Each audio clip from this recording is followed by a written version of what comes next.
Hello, friends. Welcome to episode 10 of Beyond the Finish Line. We've reached a significant milestone, episode 10. I'm thrilled to be in the double digits. This is a big deal. Um, and while we're on that subject, this wouldn't be possible without friends of the pod and these fantastic guests that we have. If you're enjoying the pod, please help us in the APN network out by following, liking, sharing, rating, and review the pod. The Everyday Athlete Podcast Network offers a diverse range of content, and it's a great crew. And we need your support to continue being the leading voice of the everyday athlete. Today we have Elliot Maston. Elliot is a husband, owner and proprietor of Folklord Apparel, the Lee's-Letic trail running apparel company. I love that. Lover of the outdoors, dog dad to a beautiful boxer named Ginny, 6-time self-published author, super creative, awesome. And he's just an overall rad dude. I've really had a fun time getting to know him kind of behind the scenes before this. And I'm super stoked to have this convo with Elliot. And additionally, if you have any questions for Elliot, please ask them in the comments, and we will get them throughout the pod. So without further ado, let's bring Elliot forward to the podcast. Let's have this great chat. Hey, how's it going, What's up, Joe? Elliot? Hey. Hopefully I got all that right, man. I was doing this deep dive into you and liking what I see. You do a lot of stuff. You wear a ton of hats. I feel like I just barely got some of the layers peeled back. And there's I'm just like, and man, I'm stoked. It's really been fun learning about you, kind of getting to this point. And I just kind of like to cut to the chase, and let's get into the deep end of the pool. Who is Elliot Maston? I'm going to answer this the way I've been answering everybody. Elliot Maston is a folklord. Yes. Okay. All right. And that's something we'll get to because I love this. But first, I kind of want to talk a little bit about your trail running journey. And specifically, how does Ginny, right? Your boxer, play into that story? Tie those two together for us. Yeah, so I've been running for a really long time, and I always used road running as sort of like a supplemental cardio activity from the time I was in college. I went to school in Minneapolis, and my wife and I lived there for a while, and then we moved out to the Pacific Northwest, to Portland, Oregon, where we are now. And having the access to trails we do out here, I had friends who were always kind of trying to coax me out, and I never really bought into it. But then we ended up adopting a boxer named Ginny, and she had some kind of social anxiety. She wasn't really great at the dog park. She needed to get her energy out, and my friend suggested to take her trail running. And so I did. And immediately she loved it. And it was just this incredible way for the two of us to bond, to explore more, and to push me to run more with her. And boxers aren't typically endurance dogs, but she can crush, 10, 15 miles, whatever it is, going up mountains, going up in the gorge all year round. And so it really encouraged me to keep going. And so I have been running with her for about 3.5 years now, and she has no signs of slowing down. And I can't count on one hand the time I have said to her, like, okay, just a little bit further, Ginny, just a little bit further. And it's really, to me, trail running is about that experience with her. Being outside. It's what I love about this sport. It's about being in nature. It's about being present in the moment. And that is something that really swayed me on pursuing running more and going further and being with her. So I've loved it ever since. I mean, I love that. So when I was picking out, I kind of looking through pictures of you to pick out for the promo card, I was scrolling through, and I was just like, "That's the one." It's a picture of you and Jenny. She's midair. Yeah, I love that. And I unprompted sent you a message earlier about my dog Steve. Yeah. I run with my dog Steve, so like I was hooked as soon as I saw that picture, and I love that story. Uh, does Ginny do the same thing? Like my dog wants to run like a 7:30 pace, and I'll be like, all right, I guess like I'm just like I'm an ultra runner. At best maybe run. We all know what ultra running is. It's a lot of hiking, occasional. Yeah. But I'm like, all right, I guess we're gonna run a 7:30-minute mile here. And then of course by like mile 3 or 4, he just like slowly he gets a little bit farther back, a little bit farther back. Yeah, that's rad, man. Thanks for sharing that with us. How old is Steve? He just turned 5 2 weeks ago. Okay, well, our like adoption day, we're guessing around 5, but he's still. Well, that's crazy that he's still running that fast. Yeah, Ginny's 6, and when I first started running with her on roads, she hates running on a leash, and it was like just dragging a boulder basically. And so when I took her on the trail and got her, off the leash, and it just gave her more confidence and the ability to like stop and sniff. I'm usually ahead of her, and then she runs and catches up to me. But I feel like since I've taken her like through the ringer, we've gone through some shit together, and now she understands how to pace herself a little better. I wish I could take Steve off leash, but his attention span is not. It's pretty short. So it's like he'll see a rabbit or like a squirrel, and he keeps me on my toes. You don't really know which direction he's going to take off. So, leash, unfortunately, still, I haven't quite taken trail running yet. That's something we're kind of working towards, but yeah, we're getting there. So, man, thank you so much for sharing that with us. And speaking of that, we're gonna have to get you on our Running Fred segment on the Run Try Bike website too. It's dedicated just to furry friends and running. So. Oh, I would love that. Yeah, Ginny would love that as well. Yeah, I'll have to send you that link after this is done, man. That's great. So something else I heard you talk about, and something that really piqued my interest, is your bikepacking history. I'm kind of a late adopter into like endurance sports, and then by the time I really got into trail running, I had kids. So that kind of kept me to my home base. So living vicariously through that, let's go through your bikepacking history. This is great. It's something I always want to do. I'm getting closer to like being an empty nester. We are. Tell me about bikepacking. Yeah. So my history with that is the summer that I graduated college, I had a friend living out in Portland, Oregon. Actually, I'm from Chicago, but I grew up with him, and he invited me to come out on a bike tour with him and some friends and friends of friends, and some of them went from Portland, Oregon all the way to Portland, Maine. Some of them kind of stopped in between, and I had time to go from Portland, Oregon to Missoula, Montana. And so I kind of unwittingly and unknowingly said, yeah, sure, I'll do it, and didn't really know what that entailed. And so I just kind of started training as much as I could, as much as you can in a very flat part of the country for going over a very hilly and mountainous part of the country. And so I went out there, and there was about 16 of us to start, kind of a ragtag crew of people.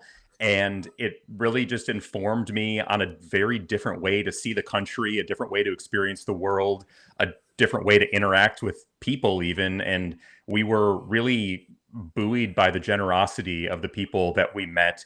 And we were, to give you an idea of how long ago this was, we were following paper maps. And it seems like very archaic to say now, but that's that's what we were working with. And we were sleeping on the side of the road and in campsites and in people's backyards, and it was just something that was so foreign and different to me. And I loved it. And so from that time forward, every summer I was planning some kind of bike tour. And what I loved most was that since I was indoctrinated into that culture, bringing other friends in and saying like, "Hey, do you want to bike, 500 miles with me?" And then at first being very reticent, and then sort of bringing them in the fold and having them experience this very unique, incredible journey the way I did.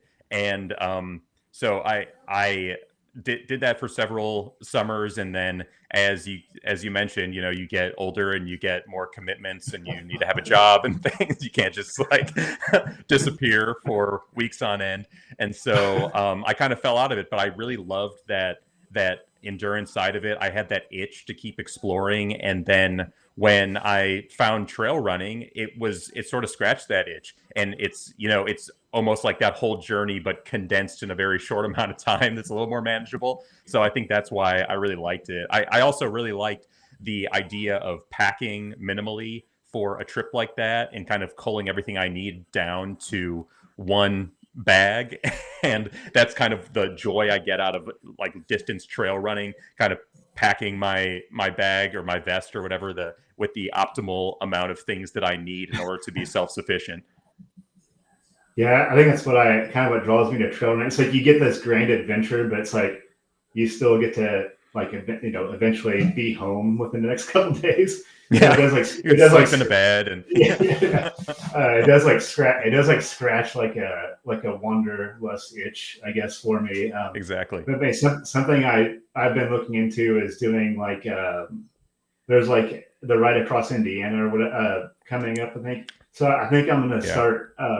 I've got a few ultra distance things I need to like check off the list, and then I think I want to kind of switch to like I want to do some bike packing stuff. So that got me pretty fired up. I heard you talk about it on Troy Meadows. Like shout out to Midpacker. For sure. I love that show. I've had Troy on too, which is awesome. Yeah, me too. Like, Troy's great. Man. Yeah. I was like, oh man, like I love this bike packing idea. It's like something I never got to do, but something I want to do. It's definitely become way more popular over the years. And when I was doing it, there was certain brands that were making bags and panniers and stuff. But now it seems like there's so many different bike packing brands that you can, if you're really into that, just like customizing your whole setup and figuring out the optimal packing that you want to do for a trip. Yeah, I just barely started dipping my toes in. Like I've been cycling around on this old Nash bar street bike for so many years, and it's threadbare and pretty wore down. So I don't think I would trust it to go very far. Because I was thinking about doing like RagBri this year, like last year. Yeah. Like I don't know if I trust this old thing to go that far. So I've been looking at a better rig maybe also, but I think that's part of the fun of it, though. Maybe you want to try and see how far that bike will take you. After that first tour I did, several of the guys that I biked with were riding fixed gears, and it was kind of like the pinnacle of that like hipster movement. So I got home and I converted my bike to a fixed gear, and that's what I rode several tours on after that, which in retrospect is really dumb, but it seemed cool at the time. So where all of you bike pack? Just like give me a rundown of different places you've been or different routes you've taken. Yeah, so I've done several things up in the Pacific Northwest. As I mentioned, Portland and Missoula. I've ridden from Portland up into British Columbia. I've ridden down like kind of in Central Oregon area as well. I rode, as I said, a fixed gear with no brakes from Minneapolis to Chicago, and then from like Duluth area up into Ontario, Canada. One year, my friend and I drove down to Jackson, Mississippi, and then we rode our bikes to New Orleans and then back. And so we did that in the winter, thinking that the South is warm in the winter, but we were sorely mistaken. But yeah, I mean, every one of my tours is definitely an adventure, and I'm a very like type A obsessive compulsive type of person. And for some reason, bike touring is something that I really enjoy. And it's like sort of the organization in the chaos, and I think Yeah. that's what I like about trail running as well. It's just like going out into the wilderness and going into an environment that you can't really control and just sort of experiencing that and being in the moment. Yeah, I agree with that. Like, I'm not like maybe overly controlling like OCD about certain stuff, but um, if I always kind of have like this. I'm always like kind of daydreaming about the future or like reminiscing about the past, like, and I'm always kind of stuck in that weird limbo. Like, so I think like trail running, like the outdoors, is like the one thing that you have no choice but to like be in the present. Like Yeah. it's very real, like what you're doing. So I'm sure you agree with that. Obviously. So yeah, I agree with that wholeheartedly. Yeah. Uh, so like your love of the outdoors, that didn't necessarily start as like just like a means of fitness. It's like something that you just always truly love to do. Is that something that like always been a part of your life, or like when did like your love of the outdoors actually like blossom? I mean, I've always loved it. And in the Midwest growing up, it's a very different experience, as I'm sure you know. And Yeah. I think when my wife and I decided to move out to the Pacific Northwest and decided on Portland, we're just so close to the ocean, the mountains, the high desert up in Central Oregon, and there's so much to do out here. And I wanted to take advantage of it. When we first moved out here, we didn't really know necessarily if we were going to stay, how long it would be, and I was just like, well, if we're going to live out here, I might as well do as much as I can. And so that's like where biking started. And also, as I'm sure you know, living in the Midwest, the weather sucks for a vast majority of the year, especially in Minneapolis. And I always bike commuted in Minneapolis all year round, and I always wore Yeah. a badge of courage for that. And then in Portland, we don't have to deal with that as much. And if you go up to the mountains for if I've always loved skiing, you can kind of exit the winter and you don't have to be a part of it anymore if you don't want to. And so I Yeah. really love that as someone who values consistency. I can do these things all year. I don't mind the rain. I don't mind the gray. And it's a way to just get out and experience nature. And so I think that just helps me clear my head. It helps me feel like I'm doing something productive, and it helps me feel like I'm taking advantage of where I live. Yeah. Minneapolis, that's where you're from. Is that where you're I'm originally from from? Chicago, but I lived in Minneapolis Chicago. for Oh, several years. Yeah. rad. Yeah. Oh, cool. I was born in Evanston, so I mean, Oh, that's not where too my far. sister lives. Actually, I was just Yeah, nice. there 2 days ago. Oh, cool. Yeah. Yeah, that's rad, man. Well, we're from the same native soil, I guess. That's cool. Yeah, you were Uh, saying that you do run on some trails in Indiana, though. oh yeah, yeah. Yeah, yeah, Indiana, it's kind of like the Midwest is kind of a slept on trail running community. Like we talked about earlier, Eagle Creek, there can only be yeah, one, I guess. Uh, um, but we've got some like gnarly stuff down south, just a couple hours away, and we're really starting to get some recognition and stuff. Stuff in the Chicagoland area. That's a lot of ultras popping up. The trail running scene is awesome up there yeah. too. Uh, you got like the 10 Miles crew and the Flatlanders up there. There's a lot of cool stuff popping up all over. I think people are finally starting to see like the gems that are the Midwest and trail running. We may not Yeah, have for like sure. these big, I mean, we may not have like these big long out and backs like a lot of stuff do, but we're out here running loops in the Midwest and just still having a really good time Yeah. time doing it. But cool, man. That's so rad that you're from Chicago. Well, all right. I want to dig into Folklord. Let's do it. Let's get right in. Maybe first let's start with what is a folklore? What is a folklord? That's a very astute question that I should have a good answer to, but I don't. A folklord is just like a consummate curious outdoorsmen, they or women, they are a legend of the wilderness, and they embrace adventure, and they can hide in plain sight, whether that is in the wilderness or in civilization. And that was kind of the inspiration for the brand. I had always wanted to create a some sort of brand that sort of blended my different skill set of art and design with apparel and love of the outdoors and exercise and all that. And so I wanted to create trail running apparel that didn't look like trail running apparel. But I could never find exactly what I wanted. Everything that was sort of on the cusp was either maybe not the right fit, or maybe a dead giveaway that it was running apparel or workout apparel.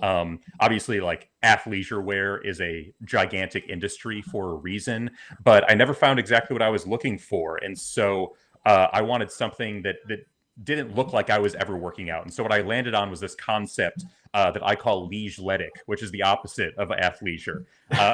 And from that sort of blossomed into this brand, and I needed some way to differentiate it. And so I created Folklord, and I wanted to pay homage to the flora and fauna and cryptids of the wilderness that have a story or a legend or a myth or a folk tale or a tall tale behind them. And so that was what graces all of my apparel. And so I've started out really small with a limited run of this shirt I call the myth shirt, this hat I call the story hat. And I have plans to expand if people want to buy it.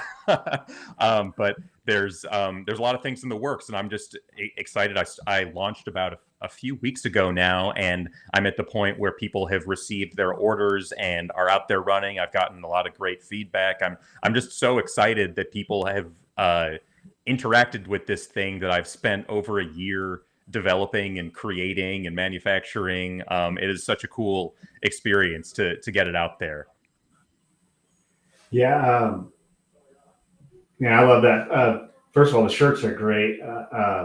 Thank you. So I'm at to snag one of those hats too. Like as soon as we're done, I might have to go hell yeah and snag those hats.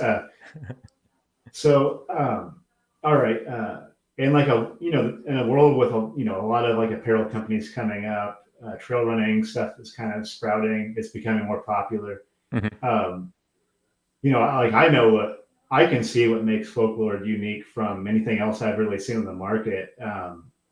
But maybe you could tell anybody listening, like what separates Folklord from like any other like apparel company.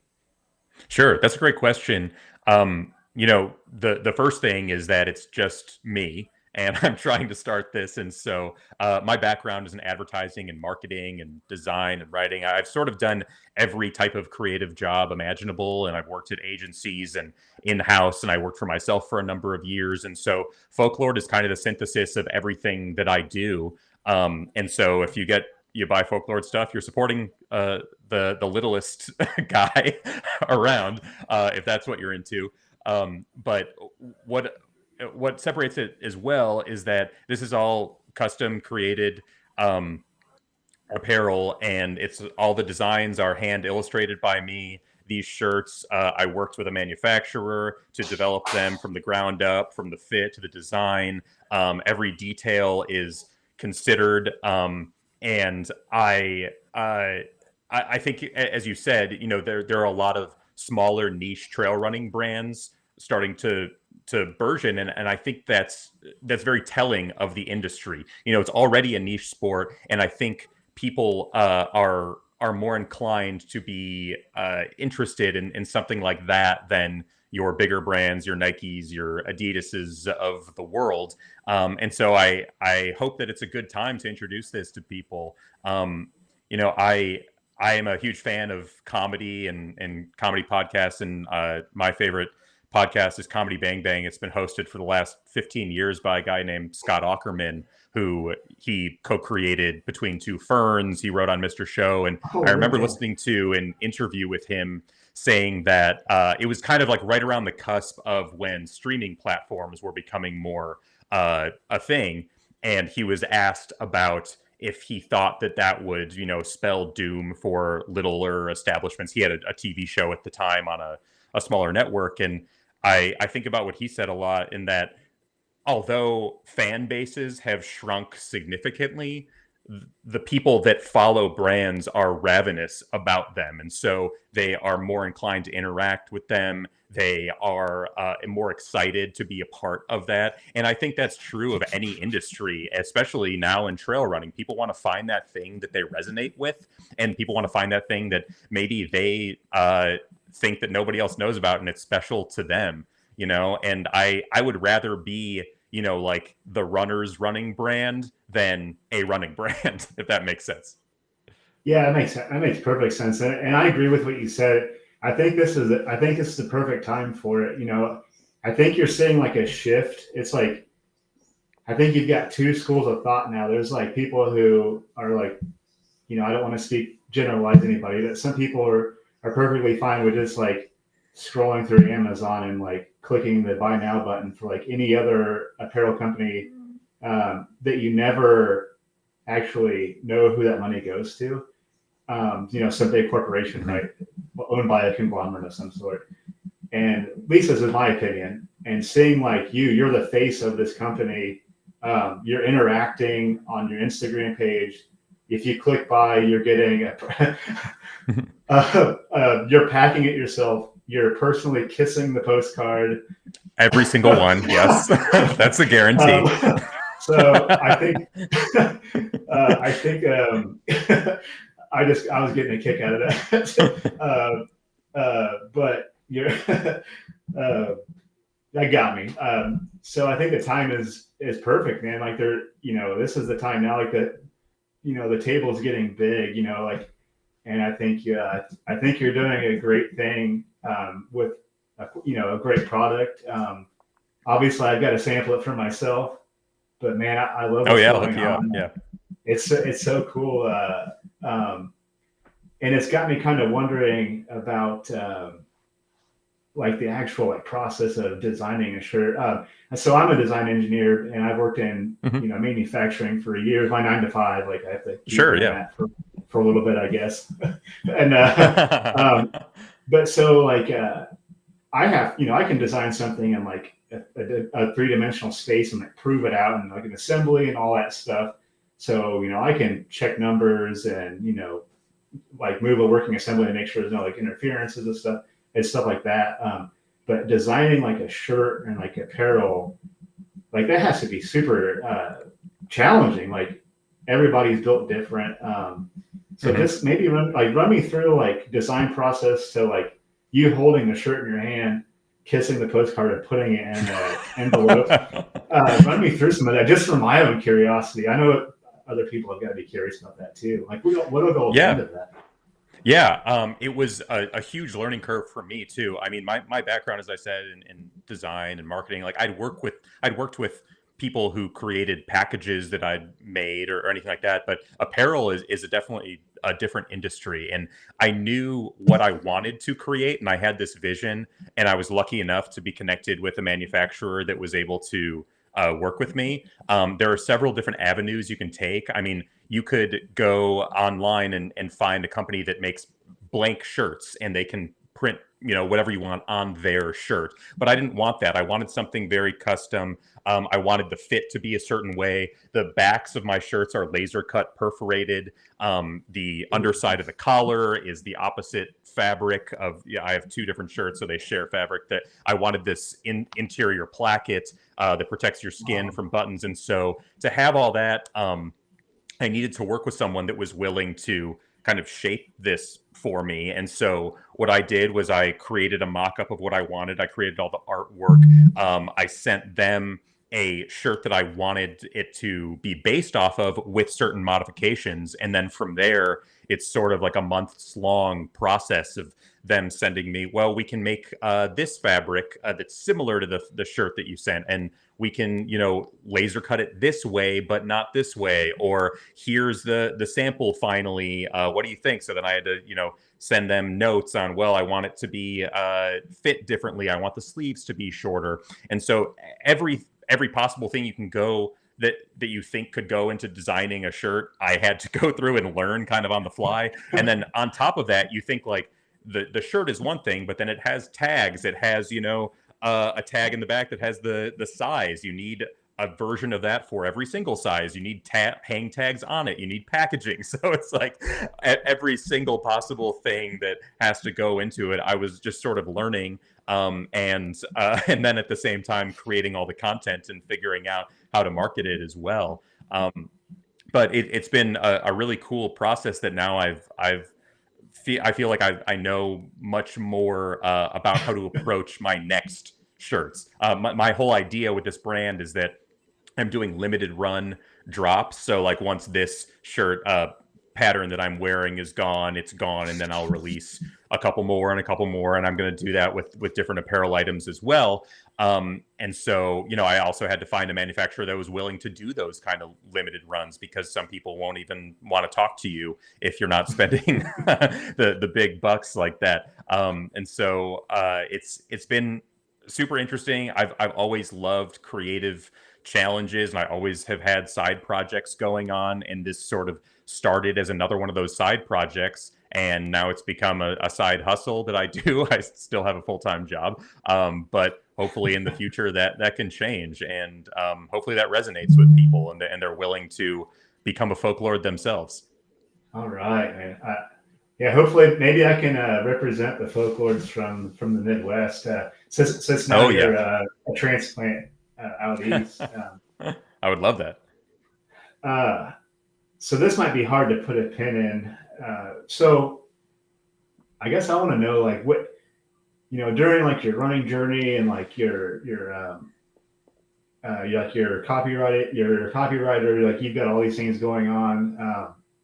What, like, I guess I want to know, like, when did the light bulb go off, like, for Folklord? Like, when did that, like, I kind of want to know, when did that come to you? Was it just like, sure. I think, it wasn't necessarily like a light switch turning on, like, I'm going to create a trail running brand. It was very like a slow burn. As I said, I wanted to do something that was a kind of a synthesis of all of my skill sets or talents. And I've tried to do a number of things over the years. And I got this idea in my head about the opposite of athleisure, leisure wear. And I thought, well, that would be cool. And typically what I do is I think of an idea and then I go way too deep into it. And so just as sort of like a proof point, I just love to have creative side projects. And so I was like, well, what would this brand look like? I guess it would look like this. Well, I guess I should create a whole brand guidelines for it. I guess I should write all this marketing copy for it. And so I kind of did it the opposite of a lot of people that would start a company more intelligently. That I created the entire brand. I have so many pieces that I haven't released yet. I have so much content that a brand 10 times the size of me probably doesn't even have.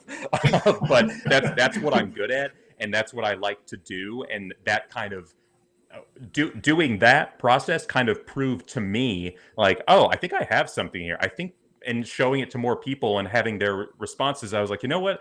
I think I want to try this. And then it was, way harder than I ever imagined. But I really like to have that kind of puzzle and figure something out along the way. There's the school of thought, I think, in branding and design, that you have to have like this perfect Bible liturgical text that is the brand. But I kind of go about branding the opposite way in more of a shotgun approach, and I want to have like every possible arsenal in my toolbox, and within creating the brand of Folklord, kind of honing it and figuring out what it's going to be, and then removing the pieces that I don't need. It's sort of like, I guess I would liken it to, I'm creating the entire discography of a band, and in that process, as I create more stuff, then I kind of figure out the greatest hits. and then when I have the greatest hits album, then I can go back to, the B-sides and rarities and be like, oh, actually, I like this thing that I did, and I like this thing, and then kind of meld it all together. So that's sort of my very backwards process for branding and creating Folklord. But it's been an awesome an awesome journey, and I think where I come up with, I think my best ideas are on a run, when I'm not talking or interacting with anybody except Ginny for hours on end. And that's my time to have like my mind cleared, and that's when I come up with ideas, and that's when I film a bunch of dumb videos that you see on Instagram. I bet I've been trying to slowly create some content myself, but I bet I've got like 12 things still in my draft. So man, I love what you're putting out there, man. Like just keep creating it. Yeah. I was really digging it, and I started following you a while back, but obviously I was trying to get to know you a little bit beforehand. Like, man, this is just so good. You've got me. I want to be on board with being a Folklord. Oh, thanks so much. Yeah, I mean, it's really like I want to create content that I would be interested in watching, and now social media is just sort of this like echo chamber of like just putting garbage up and trying to get likes. But I'm trying to do stuff that is engaging and that I hope will resonate in a certain way. I talked about this with Troy a little bit on Midpacker, but Folklord is very different than my actual personality, and I kind of view the Folklord that I portray in videos is almost like my drag persona or a character I'm playing. And so I think that kind of went hand in hand with developing the brand too, is like, I was very reticent at first about, I don't like to be on camera, despite the fact that we are on a podcast for an hour talking about me. I don't really like to do that in my normal life. And I was reticent about putting myself out there. That's a scary thing to do. And so in order to sort of compartmentalize that, I created this alter ego that I have, and I can don my Folklord apparel, create ridiculous videos, and then I can sort of have that persona live at the Batman to the Bruce Wayne, if you will. and that's been fun too, and it's been fun to see people like interact and really enjoy the organic content that I'm putting out there. Yeah, I love that. I think I've heard it said before. You almost have like an alter ego to do ultras, but it's like I think you do. Yeah, that's a good point. Yeah. Too.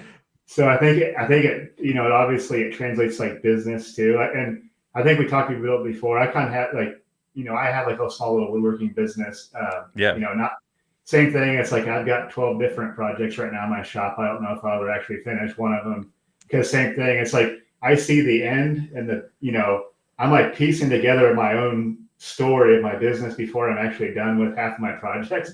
But it's like you almost have to have like an alternate personality to kind of like, my woodworking personality is like real stoic, and I'm this hand tool woodworker, and my dusty. He has a beard. Shop. He wears plaid. Yeah.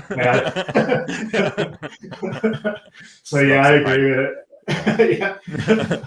So I love that. I love that. You're like adopting like that, like that persona, like the Folklord persona, and to me it seems genuine, man. So and I love it. Well, thank you. I really appreciate that. Something that really, really got me today. We talked briefly about. So you've wrote 6 books, right? Am I correct? I have. Yeah. Okay. 6. Okay. So I've been dabbling. I've been wanting to write a book for a while, and the thought of writing one is pretty terrifying. 6. So, and I got stuck on 1, and because it's fantastic, the audiobook. Tell me what. God, yeah. Tell me, dive into like the 6 books. Man, yeah. Tell me all that went into that. This is wild. Yeah, sure. I'd love to. As I said, I have been a writer professionally in marketing for a long time, but I love creative writing too. as I said, like it's just another side project that I go way too hard into. It's like that meme where it's like no one, and then me writing 6 books. Nobody asked for this. But I just at first I tried to just kind of write a book to see if I could do it. I had an idea and I thought that, I loved creating stories and I wanted to see if I could actually do it. And I did. And then that was kind of the easy part for me. And then the hard part was actually sending it out and trying to query a bunch of literary agents and trying to get published. And that's the part where a lot of people sort of throw in the towel. I was as persistent as I could be about it. And they say typically when you're trying to hear back from people that you're hoping will publish your book, the best thing to do is just start writing another book so you don't go insane. And then I did that 6 times. And so I don't know if that makes me crazy yet, but they're glutton for punishment. Yeah, exactly. But yeah, as an ultra runner, we like to be punished in a certain way. So I just do it creatively instead. But yeah, I mean, I've written. They're all fiction books, and they're all different stories. And the stigma of self-publishing, I would say, has gone down over the years as people have realized it's just very hard to get published. And the way that you get published is if you already have a following, or you have been published before, or you're a notable celebrity that a publisher knows they will make their return on, which makes total business sense, but it just becomes harder and harder for some breakout success or someone just starting and wanting to publish a book. And so I wrote several novels, and then I got to the point where I was like, this isn't really working out the way I wanted to. And so I wrote a novel that is sort of like an interconnected collection of short stories. And I thought, well, maybe a different way to do this and to get my work out there to people that maybe want to read it is record an entire audiobook for it. And so I broke each story into a different podcast episode, produced it, narrated it, edited it, did all the music for it. And I put it out there. I didn't get any particular sort of recognition, but it was, again, sort of like Folklord, a different sort of synthesis of a lot of things I like to do. And so I wrote a second short story collection, and I did it again and put it out there as an audiobook podcast. And I really enjoyed that process too. I just finished another novel a few months ago, and I started another one. It's sort of like I just like to have like your woodworking projects, you have something in your garage that's sort of sitting there and you can kind of go in and tinker on. I like to have that puzzle that's just sort of sitting on my desktop. And when I come up with an idea, I can hack away at the outline, and then I can sort of progress. And I like to check boxes off, I like to make lists and finish them. And a novel is just another thing that I've gotten sort of, I wouldn't say good at, but I'm good at knowing how to finish them and how to execute them. And I think the hardest thing, as you're saying, is like you get hung up on the idea or starting it, or you get to a point where you just can't figure out how to progress. And I think I just have learned how to sort of like trick myself into writing a book. So I would say if you have an idea, you should go for it. I mean, whether it's a book or a project or an ultra marathon or starting a trail running brand, whatever, like I think your biggest enemy is going to be yourself, or the illusion that you don't have time to do it. But the time that you think you don't have, you're probably like scrolling Instagram anyway. So why not use it for something productive and write a whole novel? Maybe that's going a little overboard, but you know what I mean. I love how like that's like a reoccurring theme is like I just went overboard because like I fully align with that in every sense of the way. It's like, I couldn't run just a little bit. We couldn't, do anything just a little bit. It's like, you started this whole brand. You wrote 6 novels. Like I love that, man. So I did a deep dive on some of your books, and I couldn't get past the first one because it's so damn good, man. Oh, thank you so much. Oh my goodness. I'm glad I reached out to you because like, I found your website, your copywriting and a creative website, Yeah. which is great, man. Like honestly, I didn't know. I'm glad I found that website. Tell me the inspiration behind Henry Hansen Lived and Died. It's so like I'm in. It's so good. Oh, thank And you. just tell Yeah. me more. The And I mentioned before, I'm a big Western film fan. I grew up with Westerns. Also, Lonesome Dove, Louis yes. L'Amour books, Oh, love those guys. Yeah. Uh-huh. Unforgiven. So, Yep. huge Western fan, and I really love this story. Tell me inspiration behind that.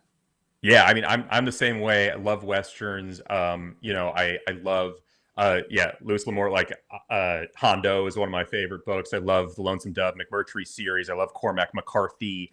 And so I wanted to do. I think I'm a better mimic than I am like an original creative. And so I just like donning the personality of a folklord. I find that my writing is always best if I can figure out a character or a persona to portray in, and that makes it easier for me to sort of evoke what I want to.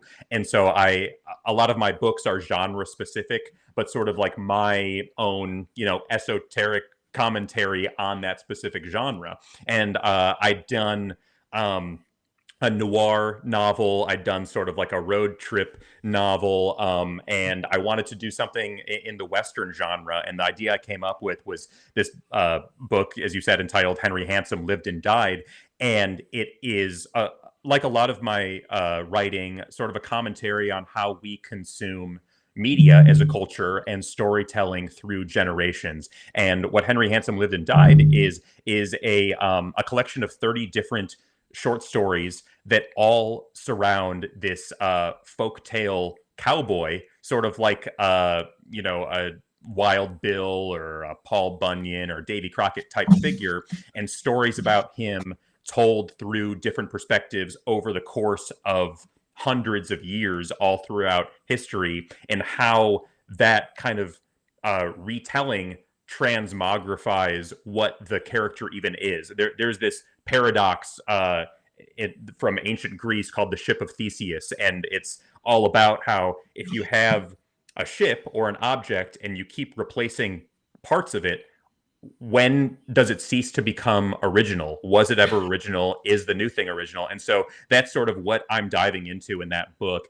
And when I finished writing it, I had such a fun time writing it. It's all told from this one sort of like old cowboy narrator perspective, and he is kind of re-examining these different stories. And I was like, you know what, in order to get people to really understand what I'm going for, I would love to record this, and I need to spend hours talking in this old cowboy voice and doing all the voices, and so people really understand what I'm going for. And as I said, going way too hard into something and spending hours and hours of my time recording and editing this book and talking in this voice that was very hard to do.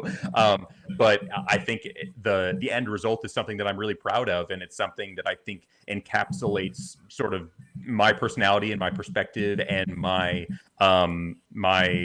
ability in writing. I think that it's a great sort of tent pole of my writing, quote unquote, career. It's something that it's on Apple Podcasts and Spotify, and you can check it out if you want. Yeah, highly recommend. I think I got to episode 8 so far, and holy shit, man, yeah, thank you. Soon as you sent me that, I was like, oh, like I found it on Audible. Like, so are all 6 books? Did you do audiobooks for all of them? I just did them for 2 because I thought that they those 2 particular books, the one that I did previously to Henry Handsome is one called Loveless, Oregon, and it's about a small fictitious coastal town in Oregon, and every single story takes place in that town within the time span of about 1,000 years, and so you get to sort of examine how the town has changed, and every story has sort of its own flavor or genre to it as well. And it's again sort of an examination of storytelling and how we communicate throughout generations and consume media. Actually, that story, there is a story in that has the character of Henry Handsome in it, and it was sort of like my like a send up of Inglorious Bastards or like Unforgiven or No Country for Old Men, and that gave me the idea to spin off that character into his own sort of series. Oh, nice. Okay. So you mentioned. I just have to ask real quick though. So, what is your favorite Western? Let's just get that out in the open too. Now that we're talking about Westerns, I know that's hard to. I've got like a list of 10, like that, but yeah, I mean, I guess like I could give you three. I love No Country for Old Men.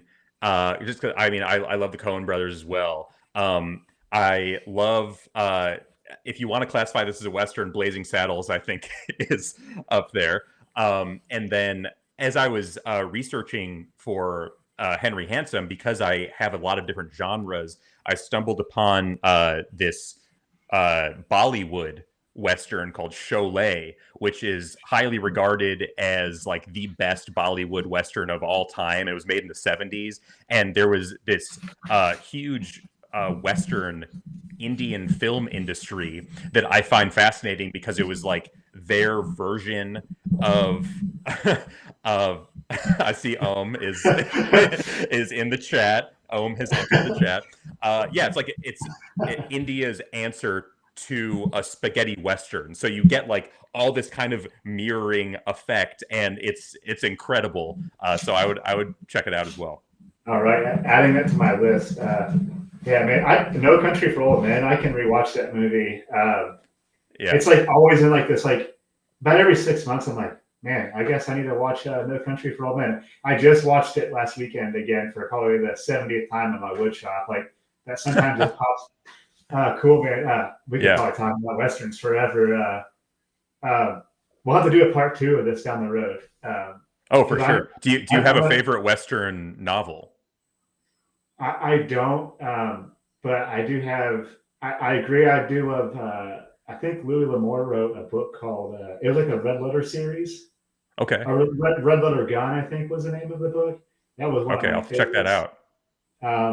But like TV series, The Rifleman. I'm going to go with The Rifleman for my favorite. Oh, all right, right on. Yeah, I know it. I always love that. And my favorite Western book, Forgiven's probably one of them. 310 to Yuma, but I really like the old one better. I went to Old Tucson a few years back and got to see the train from the new 310 to Yuma. Like I went to where like Rio Bravo. Yeah, I went to like where like Rio Bravo was shot, and like some open range was shot there apparently, which is really cool. But yeah, just I think it was like the Red Letter Gun series or something. I think it might have been Louis L'Amour, but don't hold me to that. I might have to actually look that up. But it's been so long. When I was a kid, my grandfather just like gifted me like this whole like series of books, and that's rad. Yeah, I mean, there's these themes throughout Western novels that I wanted to incorporate in my book as well. And I mean, I think a close second to me for Westerns is detective and noir novels. I love Dashiell Hammett. I love Raymond Chandler. And so, I mean, I'd love to incorporate that kind of stuff. And as I said, I like to mimic and I think that's, the way that I have found that I can be most creative is take an idea and break it apart and expand upon it. And so I feel like Westerns, we all kind of have an idea in our mind of what that is, just like a detective novel. And so with a lot of my books, I've kind of taken that core idea and expanded upon it. The book that I just finished is all about an aging soap opera star, and so I kind of went deep into the soap opera culture.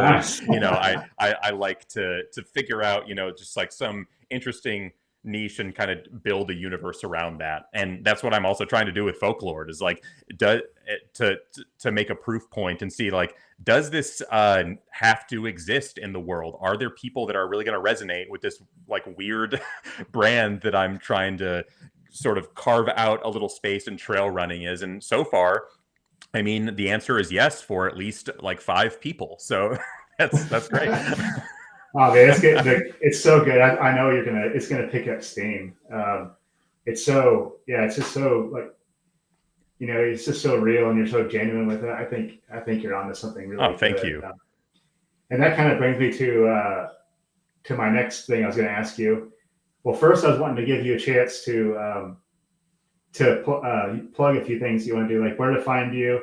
You had a special promo code, and yes. I was hoping we could get, before we run out of time, I want you to at least get that stuff. And then I've got another question, follow up on Folklord. Okay. Yeah, cool. So you can find me on Instagram at WEAR Folklord. And then also the website is linked on there as well, but it's WEARfolklord.com. And that's where you'll find everything that we've been talking about. If you want to see some stupid videos that I've made, I've been trying to do things that sort of interact with the trail running community, at least in Portland, in an interesting way, and try to do sort of like my own like virtual take on the running club, and also video series that introduces people that might not be familiar with different trails that I really love around here, as a way to get some exposure for that.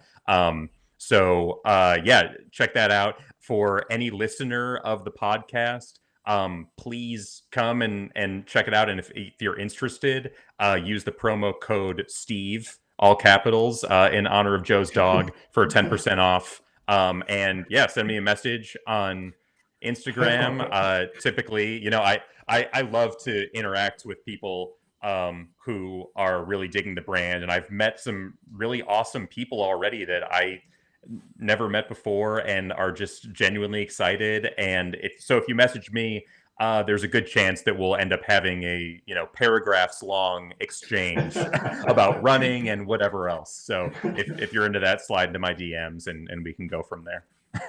Yeah, I love that. Yeah. What's next for Folklord? If you can, maybe give us a small peek behind the curtain. If you can, tell us what's up next.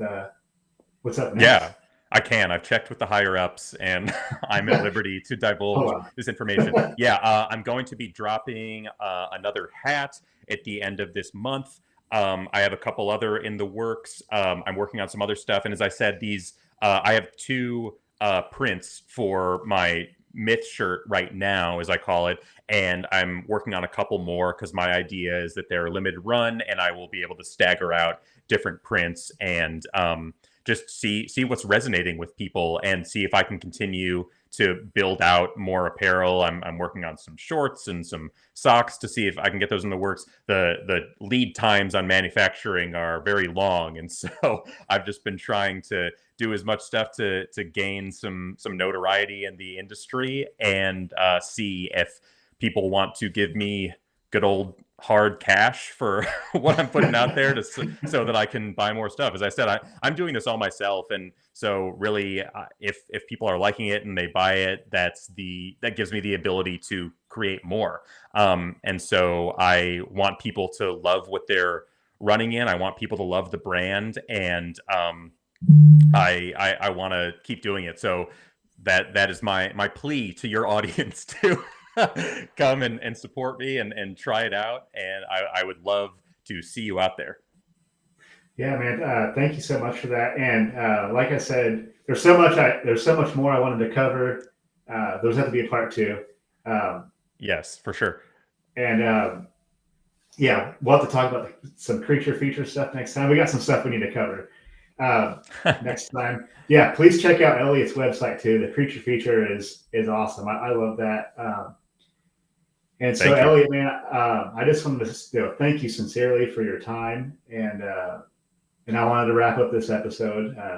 We're all busy, so that concludes episode 10 of Beyond the Finish Line. Like I said, it's so wild to be in the double digits now. So thank you, Elliot. Thank you, friends of the pod, for tuning in to episode 10. And I can't wait to see you again and see what Elliot's got going on, see what Folklord's got coming up next. I'm super stoked to see that. And that's it. And next time I'll see you beyond the finish line. Thanks, Joe. Thank you.